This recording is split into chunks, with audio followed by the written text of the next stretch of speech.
پھر کہتا ہے فلاں شاہی کوئی نہیں، فلاں شاہی کوئی نہیں، کہتا حضرت حسن کی نا اس حدیث کا آپ کو حیران رہ جائیں گے، حضرت حسن کی میں نے حدیث کا حوالہ دیا کہ سیدنا امیر معاویہ کے ساتھ سیدنا حسن نے جب صلح کی تو ان کے نانا نے ایک حدیث کہی تھی کہ یہ میرا بیٹا سردار ہے حسن، یہ مسلمانوں کے 2 عظیم گروہوں میں صلح کروائے گا، دونوں گروہوں کو مسلمان کا جہنم کی طرف بلانے والا نے کہا مسلمانوں کے 2 عظیم الشان گروہوں میں صلح کروائے گا۔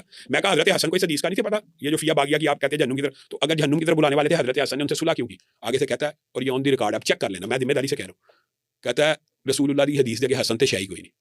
اب یہ دیکھیں یار، پھر کہتا ہے نبی تے شاہی کوئی نہیں، انبیاء تے شاہی کوئی نہیں۔ یہ آپ نے اختلافات بیان کیے نا، یہ اختلاف جب یہ صرف یہ اختلاف یہ بات جب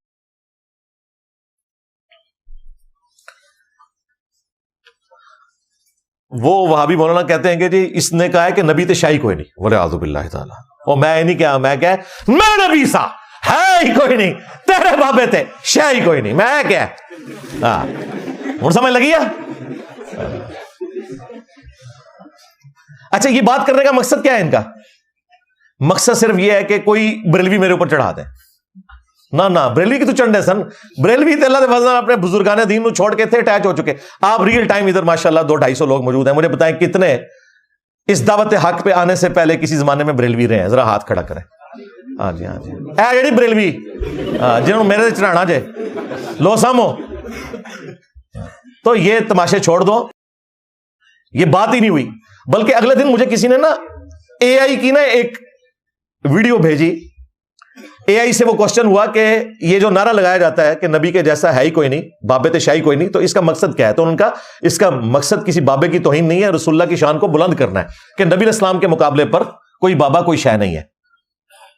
اور یہ تو اس سے بھی وسط نعرہ لگاتے تھے جو بندی بریلوی، کیا کہتے تھے کہ بڑے سے بڑا غوث قطب ابدال ہو ایک صحابی کے گھوڑے کے قدموں کی خاک کے برابر نہیں، اور اس میں بھی وہ حضرت معاویہ کے گھوڑے کے قدموں کی خاک کے برابر نہیں۔ ہاں شیعہ نے بھی ایک گھوڑا بنایا ہوا ہے، سنیوں نے معاویہ کا گھوڑا بنا لیا۔ امیر معاویہ نے جو حضور کی حمایت میں گھوڑا دوڑایا نا، اس گھوڑے کے ناک میں جو مٹی داخل ہوئی نا، عمر بن عبدالعزیز تو اس کا مقابلہ بھی نہیں کر سکتا۔ کتنا بڑا یہ جرت والا کام ہے، اور اللہ کے بندو ایک عام مومن بھی اس کی حرمت کعبے سے بڑھ کر ہے۔ تم یہ بات کر رہے ہو کہ گھوڑے کے قدموں کی خاک، جانوروں سے بدتر کہہ رہے ہو اہل ایمان کو؟ ہاں تمہارے بزرگ واقعی بدتر ہی ہوں گے، ہم جن بزرگوں کو مانتے ہیں وہ افضل ہیں صحابہ کے گھوڑوں سے بھی الحمدللہ۔ اور یہ وہابی بھی کہتے ہیں کہ جی عمر بن عبدالعزیز تو حضرت معاویہ کے گھوڑے کے قدموں کی خاک کے برابر نہیں۔ توبہ توبہ توبہ۔ جو شخص اسلام کا پہلا مجدد ہے، اور وہ مجدد اسی لیے ہے کہ اس نے بنو امیہ کا گند صاف کیا ہے، اسے اٹھا کے کہاں پھینک رہے ہو؟ شرم نہیں آتی؟ لہذا یہ نعرہ ان کا اکٹھا ہے۔ تو تم تو کہتے تھے کہ حضرت معاویہ کے گھوڑے کی قدموں کی خاک جیسا ہے ہی کوئی نہیں، غوث قطب ابدال تے شاہی کوئی نہیں، یہی کہہ رہے تھے نا؟ میں تو کہہ رہا ہوں نبی کے جیسا ہے ہی کوئی نہیں، تیرے بابے تے شاہی کوئی نہیں۔ آپ مجھے بتائیں کس کا نعرہ سافٹ ہے؟ میرا۔ کہتے نہیں ثابت کریں، ثابت کر دیا، لو سامو الحمدللہ۔ تو یہ بے شرمی کے ساتھ اس قسم کے الزامات لگاتے ہیں اور کہتے ہیں جی یہ اس نے کہہ دیا نبی تے شاہی کو نہیں۔ یہ اس طرح نہیں تھا بھائی، یہ پورے کانٹیکسٹ میں بات ہو رہی ہے کہ جب توحید ڈسکس ہوگی اس میں اللہ اور اس کے رسول ایک آرگینک ہول ہے، وہ ایک ہے۔ من یطع الرسول فقد اطاع اللہ، جس نے رسول کی اطاعت کی اس نے اللہ کی اطاعت کی۔ یہ اطاعت اور اتباع کے پوائنٹ آف ویو سے ہے، لیکن جب انبیاء کو اللہ کے مقابلے پر کھڑا کر دیا جائے گا پھر ہم لوگوں کو بتائیں گے کہ خالق اور مخلوق کا کوئی کمپیریزن ہی نہیں ہے۔ اس کانٹیکسٹ میں نے یہ بات کی تھی کہ پھر خواہ کوئی فرشتہ ہو، کوئی بڑے سے بڑا پیغمبر ہو، وہ اللہ کے مقابلے پر کوئی شے نہیں ہے، یہ بات کی تھی۔ یہ کہنا اور کہنا نبی تے شاہی کوئی نہیں، یعنی کہ نعوذ باللہ اس کا کوئی مرتبہ نہیں ہے۔ کتنا بڑا ظلم ان لوگوں نے کیا۔ یہ تو قرآن پہ بھی فتویٰ لگا دیں اگر انہیں پتا نہ ہو کہ یہ قرآن کی آیت ہے، سورۃ المائدہ کی آیت نمبر 17۔ لقد کفر الذین قالوا ان اللہ هو المسیح ابن مریم، بے شک وہ لوگ کھلا کفر کر رہے ہیں جو کہہ رہے ہیں کہ عیسیٰ ابن مریم ہی اللہ ہے، والعیاذ باللہ تعالی۔ قل فمن یملک من اللہ شیئا، اے وہی لفظ ہے، بابے تے شاہی کوئی نہیں۔ اے نبی تم فرماؤ بھلا اللہ کا کوئی کیا بگاڑ لے گا؟ اللہ کے مقابلے پر کوئی اتنی سی بھی قدرت رکھتا ہے؟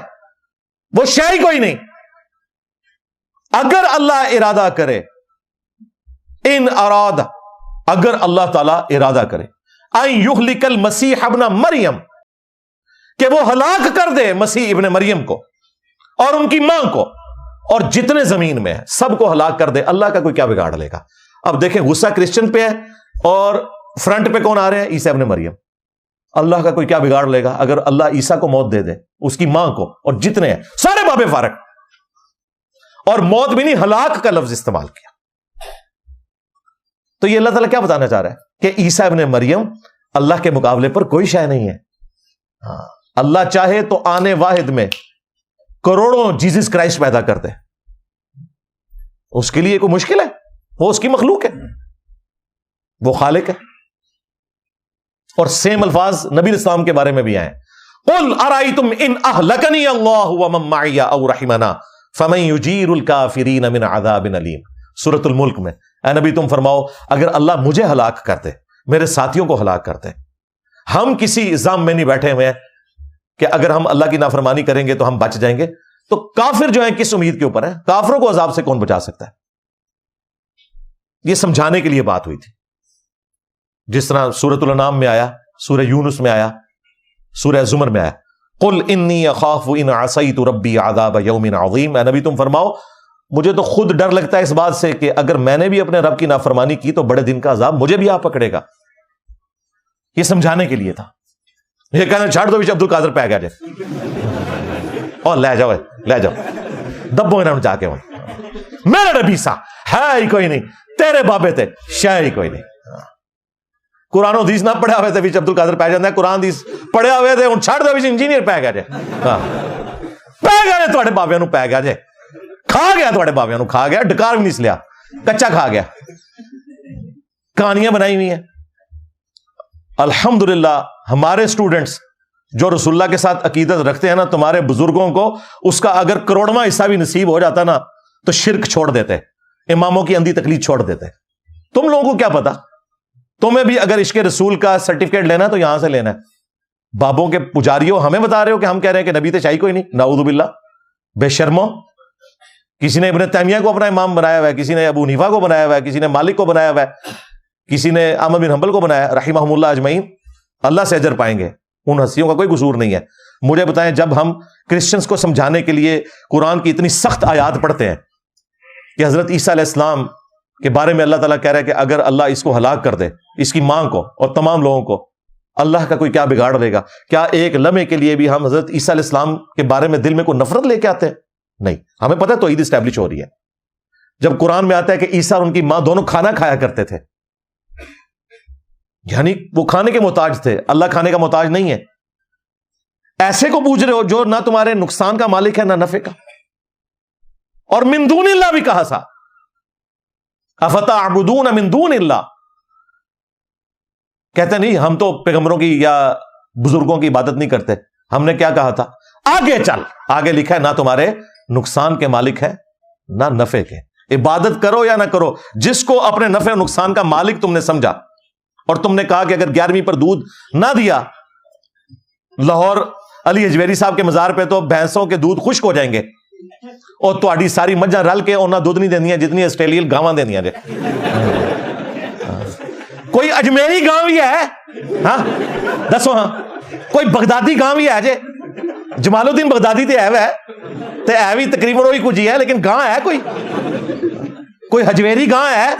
آسٹریلین گائے ہے، دیکھو کتنا دودھ دیتی ہے، وہ کس مزار پہ جاتی ہے؟ اور چھڑ دو، اللہ دو بندے ہو، کہانیاں بنائی ہوئی ہیں۔ تو توحید جب اسٹیبلش ہوگی پھر اسی طریقے سے گفتگو ہوگی۔ اور پھر وہابی تو بات ہی نہ کرے، جو گالی تمہیں پڑتی تھی تم نے سمجھا کہ جس طرح تمہیں وہ تکلیف اٹھانی پڑی اور کئی اہل حدیث قتل ہوئے بریلویوں کے ہاتھوں، تو انجینئر کے اوپر بھی کوئی بریلوی چڑھا دیں، یہ تمہاری خواہش پوری نہیں ہوگی۔ گستاخیاں تو تمہارے بزرگوں نے کی ہوئی ہیں۔ تمہارے اسماعیل دہلوی نے، جس کے نام کے اوپر پنڈی اسلام آباد میں 3 مسجدیں تم نے بنائی ہوئی ہیں، شاہ اسماعیل شہید، شاہ ولی اللہ کا پوتا، جس کی کتاب تقویۃ الایمان دارالاسلام نے چھاپی ہے اور اہل حدیث کے مدرسے میں یہ پڑھائی جاتی ہے علماء کو۔ اس میں لکھا ہے کہ بڑے سے بڑا کوئی انسان ہو، بڑے سے بڑا انسان کون سا ہے؟ پیغمبر ہی ہے نا۔ اور الگ سے بھی انہوں نے ذکر کیا کہ انبیاء کو، ایون انہوں نے کہا کہ یہ بڑے بھائی ہیں انبیاء جو ہیں، ولیعوذ باللہ تعالی۔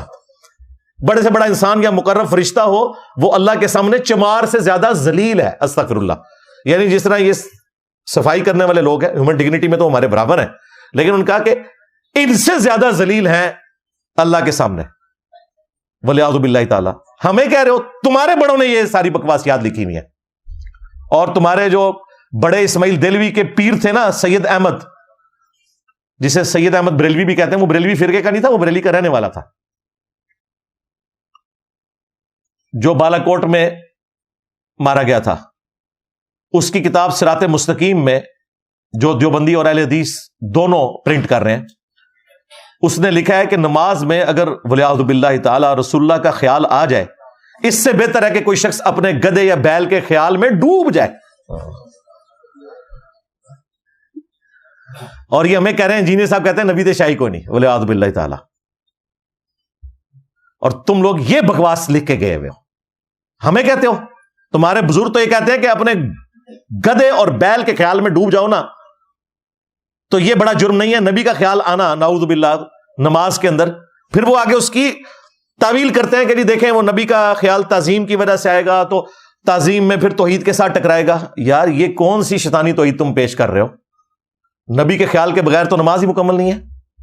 بخاری مسلم میں حدیث ہے، جب تم پڑھو گے السلام علیک ایھا النبی ورحمۃ اللہ وبرکاتہ، السلام علینا وعلی عباد اللہ الصالحین، تو زمین و آسمان میں تمام نیک بندوں تک اللہ تمہارا سلام پہنچا دے گا۔ یہ سٹوری نہیں ہے جو یہ کہتے ہیں شب معراج کی سٹوری ہے، جو بندی اہل حدیث دونوں جھوٹ بولتے ہیں، کسی حدیث میں نہیں آیا کہ یہ شب معراج کی سٹوری ہے، یہ انشائیہ ہے۔ ہم رسول اللہ کو مخاطب کر کے یا رسول اللہ کہہ رہے ہوتے ہیں نماز میں، اللہ ہمارا سلام پہنچاتا ہے۔ ہاں حاضر و ناظر والا عقیدہ نہیں ہے۔ بخاری میں، مسلم میں احادیث موجود ہے کہ نبی علیہ السلام نے یہ تشہد نماز والا اس طرح تعلیم کیا جس طرح قرآن کی آیات۔ یہ صحیح مسلم میں حدیث ہے، ابن عباس کہتے ہیں، اور بخاری میں ابن مسعود کہتے ہیں نبی علیہ السلام نے میرا ہاتھ اپنے دونوں ہاتھوں میں لے کر مجھے تشہد سکھایا تھا۔ یہ تو ہماری تو نماز ہی مکمل نہیں ہوتی رسول اللہ کے خیال کے بغیر۔ اور پھر وہ مشہور زمانہ حدیث بخاری مسلم کی کہ نبی علیہ السلام اپنے آخری دنوں میں جب حجرہ مبارک کا دروازہ جو پردہ تھا ہٹا کر مسجد نبوی میں داخل ہوئے، حضرت ابوبکر صدیق رضی اللہ تعالیٰ عنہ فجر کی نماز پڑھا رہے تھے، تو صحابہ کرام کہتے ہیں کہ 3 دن سے حضور کی زیارت نہیں ہوئی تھی، قریب تھا کہ ہم آزمائش میں مبتلا ہوتے، ہم نماز ہی توڑ دیتے حضور کے دیدار کی خاطر۔ اور جب صحابہ کرام نے سبحان اللہ کہہ کر حضرت ابوبکر صدیق کو متوجہ کیا کہ نبی علیہ السلام آ رہے ہیں، تو حضرت ابوبکر صدیق نے نماز کے دوران اپنا مصلی چھوڑ دیا، حالانکہ نبی علیہ السلام نے کہا نماز پڑھاتے رہو۔ پیچھے ہو گئے، نبی علیہ السلام آگے جا کے بیٹھ گئے، آپ کھڑے ہو کے نماز نہیں پڑھ سک رہے تھے بیماری کی وجہ سے، آپ نے نماز مکمل کی۔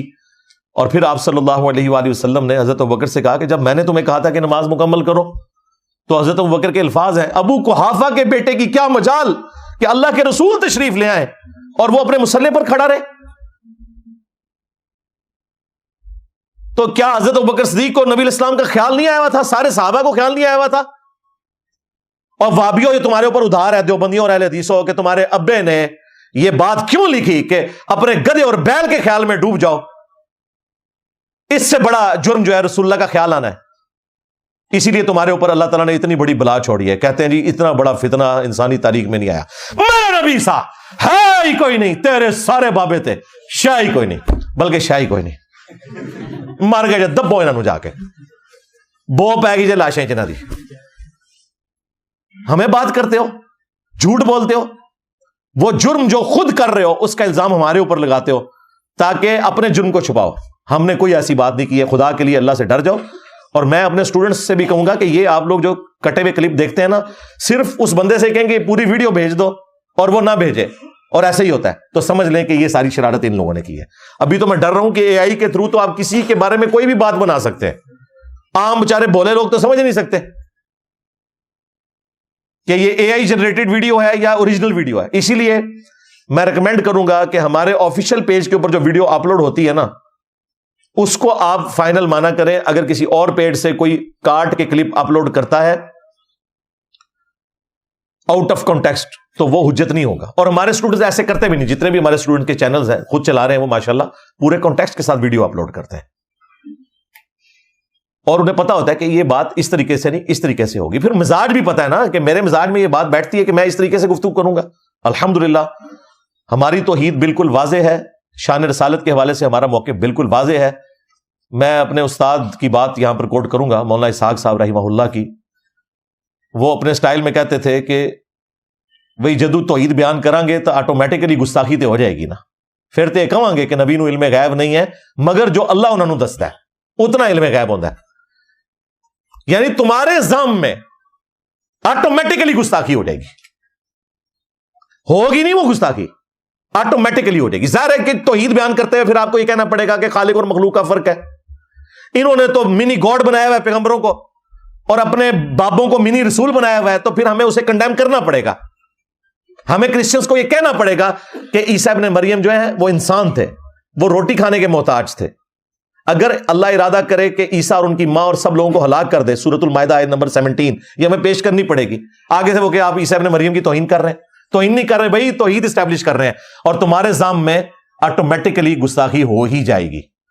ہم گستاخی نہیں کر رہے ہوں گے، اور نہ وہ گستاخی ہوگی، وہ تم نے گستاخی ڈکلیئر کی ہوئی ہے.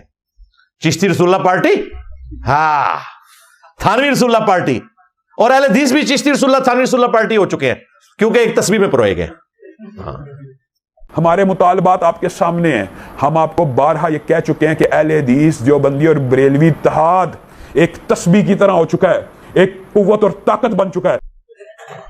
ان کے خلاف نہیں بولتے یہ لوگ. بڑی مشکل سے وہ ڈاکٹر احمد نصیر نے سوال پوچھا تو اس نے کوئی بات کرنے کی کوشش کی، لیکن وہ بھی نہیں. ان کو چاہیے کہ ہنگامہ کھڑا کریں. یہ لاہور میں دونوں ہر جمعے میں میرے خلاف ہاتھ اٹھواتے ہیں نا، تو لاہور سے ہی پرنٹ ہو رہی ہے کتابیں، ان کے بارے میں ذرا ہاتھ اٹھواؤ نا. ہاتھ پن دیں گے تو ٹی ایل پی ایل ہے. وہ ایک بندے کو بھی ڈرتے ہیں، ہاں جیلم علی سرکار. ہاں کہتے ہیں وہ اس کی بات نہ کرو پھر وہ چھیڑ جائے گا. ہاں تو یہ ان سے ڈرتے ہیں، ورنہ ختم نبوت پہ اگر یہ کام کرتے ہوتے تو چشتی رسول اللہ، تھانوی رسول اللہ، شبلی رسول اللہ، صادق رسول اللہ اور معاویہ رسول اللہ بھی آ جائے. ان سب کے خلاف بولتے ہیں. کبھی 7 نمبر آخری جھوٹا الزام، اور کہہ رہا کون ہے؟ وہابی. کہتا ہے جی اس نے تو کہا ہے حسن تے شاہی کوئی نہیں، وہ تو اڑا کے لینا دینا حسین نال ہے یزیدیو، حسن تے شاہی. اور پھر کہتا ہے میں شیعہ علماء سے پوچھتا ہوں کہ اب وہ کدھر ہے؟ اہل بیت کی اتنی توہین ہو رہی ہے کہ ایک بندہ کہہ رہا ہے حسن تے شاہی کوئی نہیں. بھائی شیعہ علماء نے وہ کلپ دیکھا، مجھ سے رابطہ کیا، میں نے پوری ویڈیو بھیجی اور انہیں بات سمجھ آ گئی. بات تمہیں بھی سمجھ آئی ہوئی ہے کہ میں نے کیا بات کی تھی، اس لیے شیعہ باہر نہیں نکلے ہیں. ورنہ آپ کو پتا ہے شیعہ چھوڑتے ہیں، چھوٹی سی بات بھی پکڑ لیتے ہیں، اور اکثر اوقات وہ صحیح پکڑ رہے ہوتے ہیں. اتنا بڑا ہنگامہ میرے خلاف کھڑا ہو جانا تھا. یہ بات ہی کچھ اور ہو رہی تھی. یہ الزامی جواب کے طور پر ہو رہی تھی کہ صلح حسن کے پیچھے جو تم جا کے چھپتے ہو، تو وہابیو تم تو کہتے ہو کہ قرآن و حدیث کے مقابلے پہ کوئی چیز نہیں مانی جائے گی. ہم تمہیں 2812 تقتلہ الفئۃ الباغیہ یدعوہم الی اللہ ویدعونہ الی النار. افسوس اے عمار، تجھے ایک باغی جماعت قتل کرے گی، تو انہیں اللہ اور جنت کی طرف بلائے گا، وہ جماعت جہنم کی طرف بلاتی ہوگی. ہم تمہیں نبی کی حدیثیں سنا رہے ہیں اور تم آگے صلح حسن کے پیچھے چھپتے ہو. تو یہ تو تمہاری ڈاکٹرن تھی نا کہ رسول اللہ کے مقابلے پہ کسی شخص کی کوئی حیثیت نہیں ہے. تو میں نے اس میں کہا تھا کہ پھر حسن تو شاہی کوئی نہیں ہے. جب نبی علیہ السلام کی حدیث آ گئی، یہ حضرت حسن کو نہیں میں کہہ رہا تھا کہ تسی شاہ کوئی نہیں ہو. یہ بات اس طرح ہوئی تھی. انہوں نے کلپ کاٹا، حسن شاہی کوئی نہیں، حسن شاہی کوئی نہیں. کنہوں نے؟ کہ جن کے ماموں نے اپنے دربار میں حسن کی شہادت کے اوپر جو زہر دے کر ہوئی، انا للہ بھی نہیں پڑھنے دیا. لو سامو، اب تم نے مجھے چھیڑا ہے تو میں بتاتا ہوں کہ حسن تے شاہی کوئی نہیں، یہ عقیدہ تمہارے ماموں کا تھا. میری ایک ویڈیو ہے حسن کا قاتل کون، 2 ملین سے زیادہ لوگ دیکھ چکے ہیں، وہ آپ تفصیلاً ویڈیو دیکھ لیں. یہاں میں صرف حوالے کے لیے وہ بات کروں گا، لیکن ماموں تک پہنچنے سے پہلے ان کے جو چھوٹے بھانجے ہیں نا ان کا ذکر کر لوں. توصیف راشدی کی ویڈیو ریکارڈ ہے. اس نے شیعہ کو جواب دیتے ہوئے، وہ شیعہ کہتے تھے کہ علی نہ خدا ہے نہ خدا سے جدا ہے. اس کا جواب دیتے ہوئے توصیف راشدی نے پتا کیا کہا؟ پھر دسو علی کیڑی بلا ہے. ڈائریکٹ حضرت علی کو کہا. آپ نے سنا نہیں ذاکروں کی مجلس کو؟ توبہ توبہ توبہ، علی نو خدا اکھنے ہاں، نہ خدا تو جدا اکھنے ہاں. نہ علی خدا ہے نہ خدا سے جدا ہے، پھر کیا بلا ہے؟ نہ علی خدا ہے نہ خدا سے جدا ہے، پھر کیا بلا ہے؟ نہ علی خدا ہے نہ خدا سے جدا ہے، پھر کیا بلا ہے؟ یہ ہے علی تے شاہ کوئی نہیں. یہ تم نے غصہ نکالنا تھا رافضیوں پہ نکالو، ناسبیوں پہ نکالو، لیکن حضرت علی کو کیوں کہا کہ وہ کیڑی بلا ہے؟ اور یہ بھی نہیں کہا کہ یہودی کہتے تھے کہ علی کیا بلا ہے، ہاں خود کیا کہ دسو علی پھر کیڑی بلا ہے، نعوذ باللہ۔ پھر ان کے ابن تیمیہ نے اقتداء الصراط المستقیم میں ابن عمر کو بدعتی کہا، اور میں نے ان کے بڑے محدث شیخ زبیر صاحب کی آڈیو ریکارڈنگ اپنے پاس رکھی ہوئی ہے، جو میں نے اسی وقت ٹیلی فون کال جو ان کی اجازت سے ریکارڈ ہوئی تھی وہ چڑھا دی تھی، انہوں نے مانا کہ اس نے غلط کہا ہے۔ وہ بخاری میں آتا ہے نا کہ ابن عمر جو ہے اپنے سفر حج میں ان جگہوں پہ نماز پڑھتے تھے جہاں نبی علیہ السلام کے ساتھ انہوں نے ان کے سفر حج میں نماز پڑھی تھی، ایون مسجد سے باہر جگہ ہوتی تھی، بعد میں مسجدیں وہاں بن گئی، لیکن نبی علیہ السلام نے کسی چٹان پہ نماز پڑھی تو وہاں نماز پڑھتے تھے۔ مسند احمد میں تو یہاں تک آیا کہ ایک جگہ نبی علیہ السلام نے پیشاب کیا، انہوں نے وہاں اتر کر پیشاب کیا کہ میں اس سنت پہ بھی عمل کروں، اتنے متبع سنت ہے ابن عمر۔ اب ابن تیمیہ آپ کو پتا ہے اس کی تو قلم کی نوک سے کوئی نہیں بچا ہوا تھا، اس کو یہ چڑ تھی کہ انبیاء کرام علیہ السلام کے جو تبرکات ہیں ان کے حوالے سے کوئی ایسا عقیدہ نہ رکھا جائے، حالانکہ یہ عقیدہ تو بخاری مسلم میں ہے۔ عتبان بن مالک رضی اللہ تعالیٰ عنہ ایک صحابی حضور کے پاس حاضر ہوئے کہ بوڑھا ہو چکا ہوں، اور مدینے میں جب برسات کا موسم ہوتا ہے تو ندیاں بہتی ہیں تو میں مسجد تک نہیں پہنچ سکتا، آپ میرے گھر آ جائیں کسی دن اور میرے گھر میں کسی جگہ پہ نماز پڑھیں تو میں اسی کو اپنا مصلی بنا لوں۔ پھر نبی السلام ایک دن تشریف لے گئے، ٹائم نکال کے، پورا محلہ اکٹھا ہو گیا، کوئی حلوہ بنا کے لے آیا، کوئی چیز بنا کے لے آیا کہ اللہ کے نبی تشریف لائے ہیں۔ پھر نبی السلام نے وہاں نماز پڑھائی، نفلی نماز، صحابہ کرام نے پیچھے پڑھی، اور وہ پھر پوری زندگی اسی جگہ پہ نماز پڑھتے تھے، نبی الاسلام کی تبرک والی جگہ۔ یہ تو صحابہ کا عقیدہ تھا۔ اب یہ صوفیوں کا رد کرتے کرتے ابن تیمیہ، حالانکہ خود بھی وہ صوفی تھا، لیکن وہ گڈ طالبان اور بیڈ طالبان والا چکر ہے، وہ گڈ اور بیڈ صوفی کا فرق کرتا تھا۔ ڈاکٹر تعلق قادری نے 10 ویڈیوز ریکارڈ کرائی ہیں، انہوں نے کہا کہ ابن تیمیہ ہمارا ہے، اور تسی لے جاؤ تو ہی ہے، ساڑھے نال نہیں کوئی لینا دینا۔ وہ سمائے موتا کا عقیدہ رکھتا تھا، مردوں کے سننے کا، اور بڑی چیزیں میری اس کے اوپر ویڈیوز ریکارڈ ہیں۔ تو اس نے کہا کہ یہ ابن عمر نے بدعت شروع کی ہے، یہ خلفائے راشدین سے ثابت نہیں ہے، اور ہمیں تو رسول اللہ نے کہا تھا کہ تم پر میری اور میرے خلفائے راشدین کی سنت لازم ہے۔ حضرت ابوبکر، عمر، عثمان و علی سے تو کوئی ثابت نہیں کہ وہ نبی الاسلام کی تبرک والی جگہ تلاش کر کے جہاں حضور نے نماز پڑھی ہے وہ نماز پڑھتے ہوں۔ یہ بدعت ابن عمر کی ہے، اور یہ دارالاسلام والوں نے چھاپا ہے۔ اس کی باطل تعویل انہوں نے کی کہ نہیں یہ آپ کو سمجھ نہیں آئی ہے، یہ انہوں نے بدعت حسنہ کی بات کی ہے۔ ایک مولوی نے بھی کیا ہے، وابیاں دے، جو کل تک بدعت حسنہ اور سیئہ کا فرق نہیں مانتے تھے، او بھائی وہ کہہ رہے کہ خلفائے راشدین کے طریقے پہ چلو، ابن عمر کے طریقے پہ نہ چلو۔ ابن عمر کو بدعتی کہنے والے لوگ ہمیں بتائیں گے کہ صحابہ کرام کی عزت کیا ہوتی ہے، جن کے بارے میں بخاری مسلم حدیث ہے، عبداللہ ابن عمر رجل صالح، عبداللہ ابن عمر نیک مرد ہے۔ مجھے تو لگتا ہے انہوں نے غصہ نکالا ہے عبداللہ ابن عمر کے اوپر کہ آخری وقت میں وہ بنو امیہ کو چھوڑ کیوں گئے تھے۔ ہاں انہوں نے آخری وقت میں کہا تھا نا کہ مجھے پوری زندگی کسی بات کا غم نہیں، کبھی نماز روزہ نہیں مجھ سے چھوٹا سوائے ایک بات کے کہ مجھے باغی گروہ کے خلاف قتال کرنا چاہیے تھا حضرت علی کے ساتھ مل کر۔ حضرت علی کا ساتھ نہ دینے کے اوپر وہ شرمندہ تھے آخری وقت میں۔ میرا خیال ہے وہابیوں نے وہی غصہ ان کے اوپر نکال دیا، ابن تیمیہ نے بھی۔ میرے پاس مدینہ یونیورسٹی کا ایک فاروق تحصیل اہل حدیث عالم آیا اور مجھ سے لڑتا رہا کہ جی آپ نے ترجمہ بدل دیا ہے، یہ عربی میں یہ لکھا ہے۔ میں نے کہا اللہ کو جان دینی ہے، پڑھ عربی کیا لکھی ہوئی ہے۔ پھر اس کو سمجھ آ گئی، وہ کہتا ہے بس مسئلہ یہ ہے کہ ہمارے علماء کو ہمیں آپ سے بغض ہے، اس کا کوئی علاج نہیں ہے۔ اب اللہ کا شکر ہے وہ اس کا سافٹ ویئر اپڈیٹ ہو چکا ہے، وہ کوئی مولوی نہیں اب کہ سافٹ ویئر کی وہ جاب کرتا ہے، نکل چکا ہے۔ ہوں اینا منہ کھول کے وہابیوں کے خلاف بولتا ہے، اور ان کے وظیفے کے اوپر وہ پڑا ہوا ہے۔ ہمارے جیلم شہر سے اس نے ٹاپ کیا تھا اہل حدیث کے مدرسے میں، پھر اس کا مدینہ یونیورسٹی میں ایڈمیشن ہوا، وہاں سے وہ عالم بن کے نکلا ہے۔ انہوں فل ٹائم انہیں جینس پائی ہوندی ہے، چھوٹی داڑھی رکھی ہے، تے بار منج کلیئر ہے نا، تے لمبی داڑیاں تو بہتر ہے، منج کلیئر ہو گیا ہوتا الحمدللہ، یعنی کہ عالم دین بھی گمراہ ہو گئے انجینئر صاحب کی باتیں سن کے۔ ہاں اب آ جائیں ان کے ماموں کی طرف، جس نے کہا تھا واقعی حسن شاہی کوئی نہیں۔ سنن ابی داؤد میں 4131 نمبر حدیث ہے، یہ مسند احمد میں موجود ہے۔ شیخ البانی، شیخ زبیر علی زئی دونوں نے صحیح کہا۔ اس حدیث کے دفاع کے اوپر میں نے پوری ویڈیو ریکارڈ کروائی، حسن کا قاتل کون، وہ آپ دیکھ لیں، اس کے آخری 20 منٹ میں نے حدیث کے اوپر جو اعتراض تھا وہ بھی دور کیا ہے۔ ویسے اعتراض والی بات ہی نہیں، ان کے سارے محدث صحیح مانتے ہیں کہ مقدام بن مادی کر بیٹھے ہوئے تھے حضرت معاویہ کے دربار میں، ان کے دور ملوکیت میں، اور وہاں پر خبر آئی کہ حضرت حسن ابن علی فوت ہو گئے. تو حضرت مقدام نے پڑھا انا للہ و انا الیہ راجعون. لیکن ان کے ماموں نے یعنی کہ حضرت معاویہ رضی اللہ تعالیٰ عنہ نے آگے سے کہا حسن تے شاہی کوئی نہیں. کس الفاظ میں؟ انہوں نے کہا تم حسن کے مرنے کو مصیبت سمجھ رہے ہو؟ اوے بابیو ماموں دا حساب لینا جے ہوں.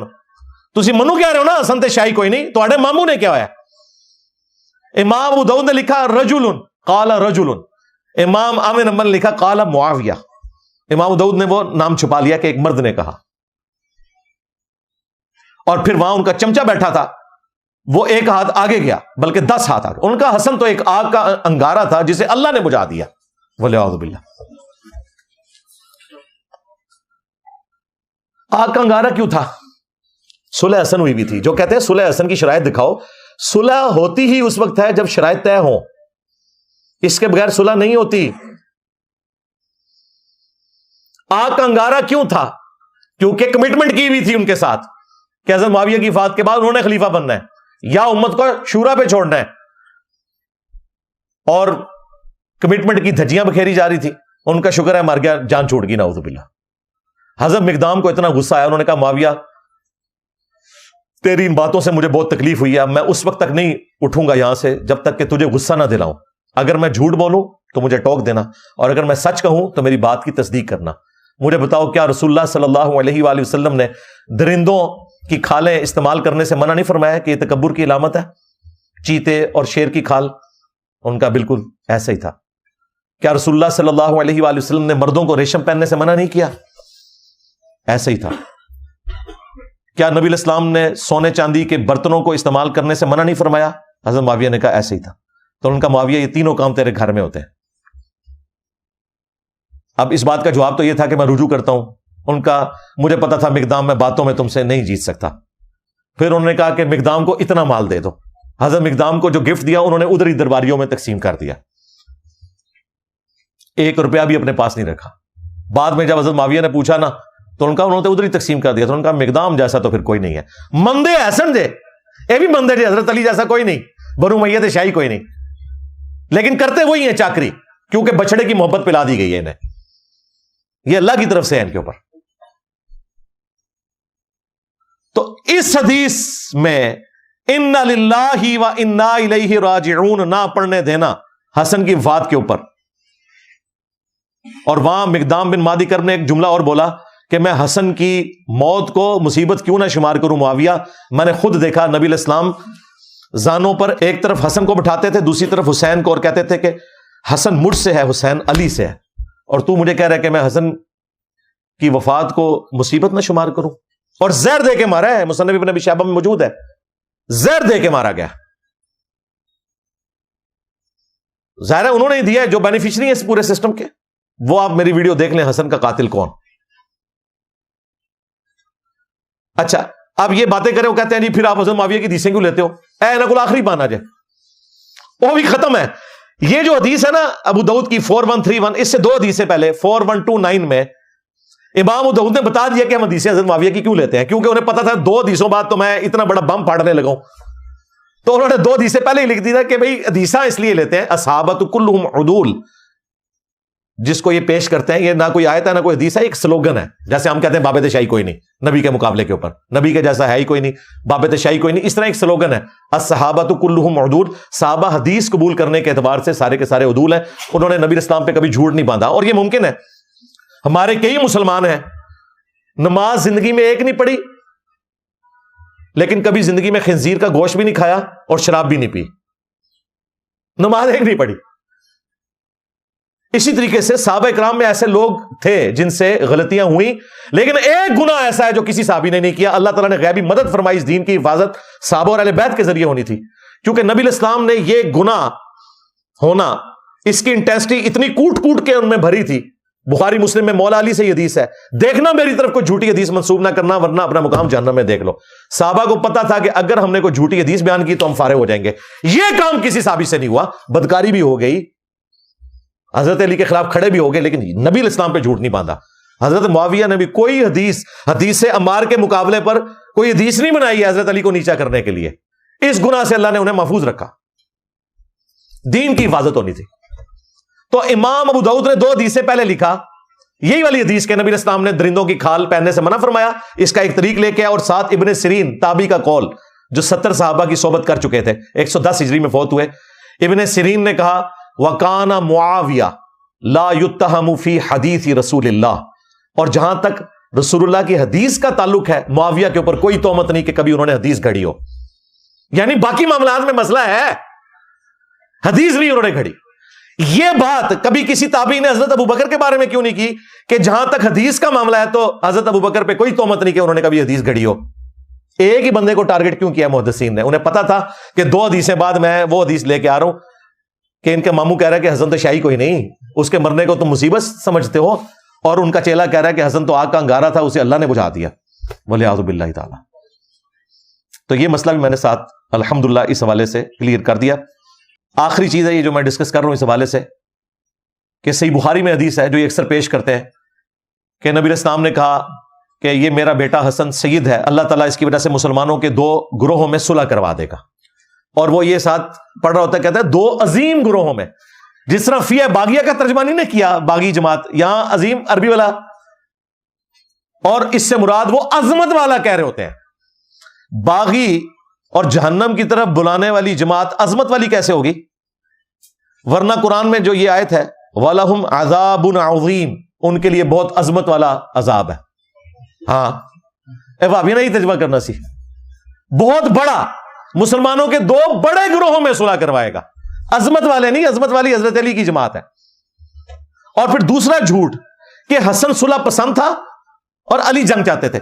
حسن صلح پسند تھا تو حسن نے تو جنگ جمل, صفین, نہروان تینوں لڑی ہیں, اور اس سے بڑھ کر جو تم حضرت حسن کی صلح والی حدیث پیش کرتے ہو اس میں بھی موجود ہے کہ حضرت حسن صفین پارٹ 2 لڑنے کے لیے 40,000 کا لشکر لے کر حضرت معاویہ کے سامنے آئے تھے, صلح کرنے نہیں, جنگ لڑنے. یہ آدھی حدیث بیان کرتے ہیں کہ یہ میرا بیٹا سید ہے, اس کی وجہ سے مسلمانوں کے 2 بڑے گروہوں میں صلح ہو جائے گی. میں نے منجی ٹھوکی تھی نا, آپ نے دیکھا تھا نا, وہ جی ٹی وی کے اوپر صلح حسن کے اوپر پروگرام ہوا تھا, آج تک ان کے کانوں سے دھواں نکل رہا ہے, وہ ویڈیو اپلوڈ ہے. میں نے کہا تھا پوری حدیث پڑھو, تم کہہ رہے ہو حسن صلح پسند ہے, حسن تو جنگ لڑنے آیا تھا. حضرت معاویہ نے صلح کی پیشکش کی تھی, اور سورۃ الانفال میں آیا کہ اگر کافر بھی صلح آفر کرے جنگ کے دوران تو کافر سے بھی صلح کر لینی ہے, سیز فائر کر دینا ہے. تو حضرت معاویہ تو پھر بھی مسلمان تھے. کہتے ہیں چلیں یہ بات آپ کی ٹھیک ہے, لیکن انہوں نے خلافت کیوں ان کے سپرد کر دی؟ ہاں, یہ اگر سپرد نہ کی ہوتی تو آپ کو کیسے پتا چلتا کہ اس بندے نے حضرت علی کے خلاف خروج کس وجہ سے کیا تھا؟ بعد میں پوری زندگی نہ قصاص عثمان کی کبھی کوئی بات ہوئی, نہ کوئی معاملہ چلا, معاملہ ہی کسی اور طرف چلا گیا. کربلا کی قربانی رائے گاہ جانی تھی, اگر صلح حسن نہ ہوتی کبھی بھی یہ معاملہ ایکسپوز نہ ہوتا. ان شرائط کی جو دھجیاں بکھیری گئیں اس کے بعد پتہ چل گیا. آپ کہتے ہیں یہ شرائط کہاں لکھی ہوئی ہیں؟ یہ اکثر ہمارے اسٹوڈنٹس بھی مختلف جگہ آ کے ویڈیوز میں کہہ رہے ہوتے ہیں, صرف ان وہابیوں سے پوچھو کہ تم کہتے ہو ہم محدثین کے منہج پہ ہیں, ایک محدث بتاؤ جس نے صلح حسن کی شرائط کا انکار کیا ہو. سب نقل کرتے آئے ہیں, آج یہ کہہ رہے ہیں ثابت ہی کوئی نہیں. اور گاندھی صاحب جن کا قرآن و حدیث سے کو لینا دینا نہیں, تاریخی روایتیں لے کر بنو امیہ کا دفاع کرتے ہیں, وہ بھی کہہ رہے ہیں یہ ثابت نہیں ہے. اور اللہ کے بندے, آپ تو بخاری مسلم کی حدیثوں کو نہیں مانتے, آپ کہاں سے کہہ رہے ہو ثابت نہیں ہے؟ تمام محدثین نے یہ نقل کی ہے, جس محدث نے اس ٹاپک کو ڈسکس کیا. الاستیاب ابن عبد البر کی کتاب ہے صحابہ کرام کے حالات زندگی کے اوپر. اندلس میں بہت بڑے اہل سنت کے امام تھے 5ویں صدی ہجری کے اندر. انہوں نے یہ ساری شرائط نقل کی ہیں اور باقاعدہ ان چیزوں کو ڈسکس کیا ہے. بلکہ میں آپ کو بتاؤں, صلح حسن والی جو حدیث ہے صحیح بخاری میں, کہ جب 40,000 کا لشکر لے کر آ رہے تھے حضرت حسن, تو حضرت معاویہ اور عمرو بن عاص آپس میں ڈسکشن کر رہے ہیں. حضرت معاویہ پوچھتے ہیں کہ اگر ہم لڑے اس طرح اور اتنے لوگ مارے گئے تو مسلمانوں کا بعد میں کیا بنے گا؟ اور وہ راوی کہتا ہے کہ ان دونوں میں سے جو بہتر تھا, یعنی حضرت معاویہ اور عمرو بن عاص میں سے حضرت معاویہ بہتر تھے کہ انہوں نے کم از کم خیال کیا کہ یہ دوبارہ سے جنگ ہوئی تو کیا بنے گا. کیونکہ عمرو بن عاص کے الفاظ ہیں بخاری میں کہ معاویہ میں پہاڑوں جتنا لشکر دیکھ رہا ہوں, حضرت علی کی روح کا نہیں, حسن ابن علی کا, جسے کہتے ہیں صلح پسند. لو سامو, یہ اپنے مخالف کو پچھاڑے بغیر یہاں سے نہیں جائے گا. تو حضرت معاویہ نے کہا کہ اگر ہم سب لوگ مارے گئے تو پھر مسلمانوں کا کیا بنے گا؟ تو حضرت عمرو بن عاص نے کہا کہ پھر میں خلافت سنبھال لوں گا. حضرت معاویہ نے کہا یہ تو تیار بیٹھا ہوا ہے. انہوں نے 2 بندوں کو بلوایا اور کہا کہ جاؤ حسن کے پاس اور اسے کہو کہ صلح کی آفر ہے ہماری طرف سے. اب صلح کی آفر ظاہر ہے کچھ دو کچھ لو، یعنی ابھی پی ٹی آئی اور اسٹیبلشمنٹ کے جو معاملات چل رہے ہیں اس کے بعد بھی اگر آپ کو نہیں پتا چل رہا کہ صلح کسی شرائط کے اوپر ہوتی ہے اور صلح حدیبیہ بھی شرائط کے اوپر ہوئی تھی، صلح حسن کا مطلب یہ ہے کہ شرائط کے اوپر ہے، اس میں امپلائڈ ہے.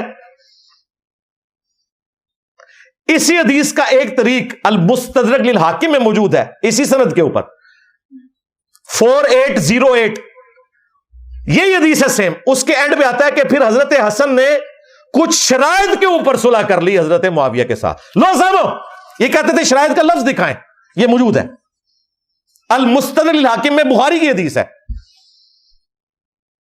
پوری حدیث وہی ہے، اینڈ پہ یہ الفاظ موجود ہے. اور اس سے بڑی بات کسی محدث نے کبھی انکار نہیں کیا، یہ جو میں نے 5 شرائط بتائی ہیں جو میں نے اپنے ریسرچ پیپر میں بھی لکھی، میں اینڈ پہ تعارف بھی کرواتا ہوں کہ حضرت معاویہ نظام حکومت خلفائے راشدین کے طریقے پہ چلائیں گے اور اپنے بعد امت کو شورا پہ چھوڑیں گے، اور حضرت اگر حسن زندہ ہوئے تو خلافت وہ سنبھالیں گے. جو بنو ہاشم ہے انہیں مال غنیمت میں سے 5واں حصہ جو خمس قرآن میں اللہ نے رکھا ہے وہ حضرت معاویہ نے نہیں رکھا، وہ ملتا رہے گا. اور حضرت علی کے اوپر سب و شتم نہیں ہوگا، ان کے ساتھیوں کے ساتھ کوئی قتل ناحق والا معاملہ نہیں ہوگا جو بعد میں سب کچھ ہوا. حجر ابن عدی کا بھی قتل ہوا اور یہ سارے معاملات ہوئے، سب و شتم بھی ہوا، وہ الگ سے ایک ٹاپک ہے، میری الحمدللہ اس کے اوپر ویڈیوز ریکارڈ ہے. آج کی ڈیٹ میں میرے بھائی صلح حسن منسوخ ہے. صلح حسن اسی دن منسوخ ہو گئی تھی جس دن حضرت حسن کو زہر دیا تھا، 49 ہجری میں. پھر بھی کسی کو کوئی شک رہ گیا تھا تو 61 ہجری میں واقعہ کربلا کے بعد قیامت تک کے لیے صلح حسن منسوخ ہو چکی ہے. جس طرح صلح حدیبیہ بھی مشرکین عرب نے توڑ دی تھی، صلح حسن بھی ٹوٹ چکی ہے کیونکہ شرائط کے اوپر عمل نہیں ہوا. اور شرائط وہ جن کے اوپر اجماع ہے، جو محدثین نے نقل کی ہیں، آج تک کسی کو توفیق نہیں ہوئی تھی انکار کرنے کی. اتنی شرم یا ان میں بھی تھی، حالانکہ اس زمانے میں جو تھے وہ شیعہ کے خلاف زیادہ ہارڈ لائنر تھے ان کی نسبت. یہ تو پھر بھی امن کمیٹی کے چکر میں، مرغے پھاڑنے کے چکر میں، محرم میں اور میلاد میں کٹھے سارے مولوی بیٹھے ہوتے ہیں. یہاں بھی ہمارے جیل میں بھی اتنا احترام ایک دوسرے کو دے رہے ہوتے ہیں، باہر نکل کے ممبروں پہ گالیاں نکالتے ہیں. وہی پولیٹیکل لیڈرز آپ دیکھ لیں، کسی سیاسی جماعت کے لیڈر کے بیٹے کی شادی ہو، کسی آرمی چیف یا جنرل کے بیٹے کی شادی ہو، یہ سارے صحافی، سارے پولیٹیکل لیڈر، ساری جماعتوں کے وہاں ہنس کے ایک دوسرے کے ساتھ باتیں کر رہے ہوتے ہیں اور باہر نکل کے آپ کو اور مجھے لڑاتے رہتے ہیں. یہاں پہ بھی یہی کچھ ہوتا ہے. تو اس چیپٹر کو یہاں پہ کلوز کرتے ہیں، کافی لمبا ہو گیا لیکچر، لیکن ابھی بھی کافی ساری باتیں باقی ہیں جو میں نے نہیں کی، لیکن اس کے لیے ہم اپنے ریسرچ پیپر کا تعارف کرواتے ہیں. واقعہ کربلا کا حقیقی پس منظر 72 صحیح الاسناد احادیث کی روشنی میں، جس میں 72 کے ٹائٹل سے 200 احادیث میں نے جمع کی ہیں. شہدائے کربلا کی نسبت سے 72 کا نمبر لیا، ورنہ 33 نمبر کے اوپر غدیر خم کے 8 طرق میں نے ایک ہی نمبر کے انڈر جمع کیے ہیں. تو حدیثیں 200 سے بھی زیادہ ہیں، اکثر بخاری مسلم سے ہیں. ادر دین بخاری مسلم کوئی ایک حدیث بھی ایسی نہیں ہے جس پہ اماموں کی تحکیم صحیح والی نہ لگی ہو. یہ ہو سکتا ہے کہ ایک حدیث ایک محدث کے نزدیک ضعیف ہو، دوسرے کے نزدیک صحیح ہو، لیکن کوئی ایسی حدیث نہیں ہوگی جو سب کے نزدیک ضعیف ہو. لہٰذا جو البانی صاحب کی تحکیم پر اعتماد کرتے ہیں وہ اپنی مرضی کی حدیثیں اس میں سے لے لیں، جو شیخ زبیر صاحب کی تحکیم پر اعتماد کرتے ہیں وہ لے لیں. یہ نہیں ہو سکتا کہ ہم اس کو نکال دیں یا اس کو باقی رکھیں اور اس کو نکال دیں اس کو باقی رکھیں. اور آپ بخاری مسلم سے ہی لے لیں، اور یہ جو 2812 ہے یہ ایک ہی حدیث آپ کے لیے کافی ہے، حدیث عمار الحمدللہ. اس میں نے شہادت سیدنا عمر سے لے کر شہادت حسین تک 6 ٹاپکس کو کور کیا. اس میں حضرت عثمان کی شہادت کے اصلی اسباب بتائے ہیں. وہ خود بنو امیہ تھی. عبداللہ ابن سبا تو بعد میں آیا تھا، اس کا کوئی لینا دینا نہیں تھا. انہوں نے ڈھکوسلا جو مچایا میں نے بخاری مسلم سے، حکمرانوں کی لکھی ہوئی تاریخ سے نہیں. شہادت عثمان کے اسباب بتائے ہیں، جنگ جمل صفین نہروان کے اوپر احادیث، حضرت معاویہ کا دور ملوکیت کیسا تھا، صلح حسن، پھر سیدنا حسین کی شہادت، یہ ساری چیزیں میں نے کور کی ہیں. وہ ریسرچ پیپر عربی میں بھی ہے، اردو میں بھی ہے، انگلش میں بھی ہے، ہندی میں بھی ہے، بنگلہ زبان میں بھی ہے. یہ آپ ہماری ویب سائٹ ahlsunnatpak.com سے ڈاؤن لوڈ کر سکتے ہیں. اور اگر آپ نے فری لینا ہے تو ڈاک کا صرف 500 آپ نے آج کی ڈیٹ میں خرچہ ہے، بعد میں ہوتا ہے ریٹ بڑھ جائے ڈاک کی وجہ سے. 1 دسمبر 2024 500 روپیہ دیں. یہ صرف ریسرچ پیپر 32 صفحات کا نہیں بلکہ 12 کا پیکج آپ کے گھر فری آئے گا. 3 اذکار کارڈ اور 9 ریسرچ پیپرز. صرف ڈاک کا خرچہ دینا ہے. اور جو یہاں پر آنے والے لوگ ہیں ان کے لیے صرف یہ ہے کہ ٹوکن منی دیں 100 روپیہ، باقی اس کی ساری قیمت اکیڈمی برداشت کرتی ہے، وہ دے کر آپ لیکچر کے اینڈ پہ ریسرچ پیپر لے سکتے ہیں, کلرڈ پرنٹ ہوا ہوا ہے الحمدللہ. اس کے علاوہ بھی اور ریسرچ پیپر اس کے اندر موجود ہیں, ٹوٹل 12 کا پیکج ہے. اور اگر اکیڈمی سے منگوانا چاہتے ہیں تو صبح 9 سے لے کر شام 5 بجے تک ہماری اکیڈمی کھلی ہوتی ہے. 0321590162 اکیڈمی کا نمبر ہے, آپ اس میں رابطہ کریں, انشاءاللہ تعالیٰ آپ کے گھر یہ ڈاک آ جائے گی. میں نے کوشش کی کہ مختصر وقت کے اندر اس سے جڑی ہوئی جتنی چیزیں تھیں ان کو کور کروں. ہو سکتا ہے ابھی بھی کئی چیزیں رہ گئی ہوں, لیکن میرا خیال ہے مقدمہ پیش کرنے کے لیے اتنی خوراک, یہ آلموسٹ کوئی سمجھ لیں 2.5 گھنٹے کی گفتگو ہے, بیچ میں 10 منٹ کا وقفہ تھا, تو یہ 2.5 گھنٹے کی گفتگو انشاءاللہ تعالیٰ کسی کی اصلاح کے لیے کافی ہے. میرا خیال ہے یہ چاروں اب لپیٹے گئے ہیں, امید ہے کہ اب دوبارہ ضرورت نہیں پڑے گی. بلکہ ہمارے فرحان بھائی نے تو اچھا مشورہ دیا کہ آندہ سے کوئی ان کی ویڈیو آئے نا تو علی بھائی اسی ویڈیو میں سے نا کسی ویڈیو کو کاٹ کے نا تو اس کا جواب اپلوڈ کر دیا کریں, آپ بار بار نہ حوالے دیا کریں. ویسے یہ بھی اچھا آئیڈیا ہے تاکہ ہم نئے ٹاپکس کو کور کر سکیں. تو اب امید ہے کہ کوئی نیا شوشہ چھوڑا تو الگ بات, ادروائز پرانی باتیں انہوں نے ریپیٹ کی تو یہی ویڈیوز بار بار اپلوڈ ہوں گی. جواب ساتھ ساتھ دینا ضروری ہے, اسی وجہ سے یہ فتنہ پھر دبا رہتا ہے. اور یہ بعض لوگ سمجھتے ہیں کہ ہم یہ بار بار کیوں ذکر کرتے ہیں, اس لیے کہ میرے بھائی آلموسٹ 1000 سبسکرائبر روزانہ ہمارا ایڈ ہوتا ہے آفیشیل چینل پہ. یعنی آج جو 1000 بندہ ایڈ ہوا ہے نا, کل تک اسے نہیں پتا تھا انجینئر صاحب کون ہے. آپ تو 10 سال سے کوئی 14 سال سے سن رہے نا, لیکن روزانہ 1000 بندہ نیا ایڈ ہوتا ہے. اس کے لیے تو نئی بات ہوتی ہے نا, کوئی چوہا چھوٹتا ہے تو نیا ہوتا ہے نا, تو وہ چوہا میں نے پکڑنا ہوتا ہے, اس کو روسٹ کر کے پھر ان مولویوں کو کھلانا ہوتا ہے.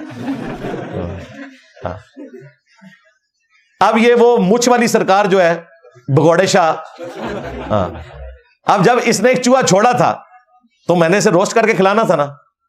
اور بریلویوں کو میں اینڈ پہ کہہ رہا ہوں کہ تم کہتے تھے نا کہ وہ بابے قیامت تک رہیں گے جو ہوا میں اڑ سکتے ہیں, تو میں نے وہ بابا ڈھونڈ لیا, تم سے 14 سال میں نہیں ملا. ہاں میں ڈھونڈ لیا ہے, او پیر بگوڑے شاہ جے, انہیں کہا میں منارے پاکستان تو چھال مارا گا اور لینڈ کراں گا. اب یہ سارے بریلویوں کی ذمہ داری ہے کہ بابا میں نے ڈھونڈ کے ان کو دے دیا ہے, جو اڑ سکتا ہے اڑے تو پورے پاکستان کے پوری دنیا نو بریلوی کر لوے. ہاں اے میں زخم تو اڑاؤں چھلنا ہے بگوڑے شاہ والا, بالکل جدو تک اڑ کے نہیں دستا, بلکہ نال باقیاں نو بھی لے کے اڑو, وابیاں نو بھی نال, ایک ہاتھ وابیاں دا ہاتھ پا لو, ایک پاسے دیوبندی دے کٹھے چال مارو, جان چھوڑو ساڈی. صلو علی محمد و آل محمد, اللہم صلی علی محمد و علی آل محمد و اصحاب محمد و ازواج محمد و امت محمد اجمعین الی یوم الدین, آمین. کافی سارے دوستوں نے, بہنوں نے, بھائیوں نے دعاؤں کے لیے کہا ہے, اینڈ پہ ہم دعا بھی کر لیتے ہیں. وسیلہ اور توسل کے طور پر اجتماعی دعا کرنا یہ سنت ہے. اللہم انی اسألک بانک انت اللہ لا الہ الا انت الاحد الصمد الذی لم یلد ولم یولد ولم یکن لہ کفوا احد والہکم الہ واحد لا الہ الا هو الرحمن الرحیم الف لام میم اللہ لا الہ الا هو الحی القیوم. اللہم صلی علی محمد وعلی آل محمد. ربنا آتنا فی الدنیا حسنہ وفی الآخرة حسنة وقنا عذاب النار. ربنا آتنا من لدنک رحمة وہیئ لنا من امرنا رشدا. رب ارحمہما کما ربیانی صغیرا. ربنا هب لنا من ازواجنا وذریاتنا قرة اعین وجعلنا للمتقین اماما. اللہم اغفر لحینا ومیتنا وشاہدنا وغائبنا وصغیرنا وکبیرنا وذکرنا وانثانا. اللہم من احییتہ منا فاحیہ علی الاسلام ومن توفیتہ منا فتوفہ علی الایمان. آمین. اے اللہ, جن جن بھلائیوں کا سوال تیرے محبوب صلی اللہ علیہ وآلہ وسلم نے تجھ سے کیا, ہمارے حق میں, ہمارے ماں باپ کے حق میں, ہمارے بیوی بچوں کے حق میں, پوری امت کے حق میں قبول و منظور فرما. اور جن جن چیزوں کے شر سے تیرے محبوب صلی اللہ علیہ وآلہ وسلم نے تیری پناہ طلب کی, تمام مسلمانوں کو ان چیزوں کے شر سے اپنی پناہ عطا فرما. بالخصوص فلسطین کے مسلمان, کشمیر کے مسلمان, انڈیا کے, چائنا کے, افغانستان میں, یمن میں, عراق میں, شام میں, پاکستان میں, جہاں کہیں کس پرسی کی زندگی گزار رہے ہیں, غیب سے ان کی عزت, آبرو, جان و مال کی حفاظت فرما. اے اللہ, ہمارے ملک پاکستان کی خیر فرما, اندرونی اور بیرونی خطرات سے محفوظ فرما, پورے عالم اسلام کی خیر فرما. حاضرین کے دلوں میں جو جو نیک اور جائز دعائیں ہیں قبول فرما. حاضرین کے جو چھوٹے بڑے رشتہ دار فوت ہو چکے تمام کی مغفرت فرما. جو بیمار ہیں انہیں شفائے کلی عطا فرما، اور یہ تمام دعائیں تمام مسلمانوں کے حق میں قبول و منظور فرما۔ سبحان ربک رب العزت عما یصفون وسلام علی المرسلین والحمد للہ رب العالمین، وصلی اللہ علی النبی الکریم وعلی آلہ واصحابہ اجمعین الی یوم الدین، آمین۔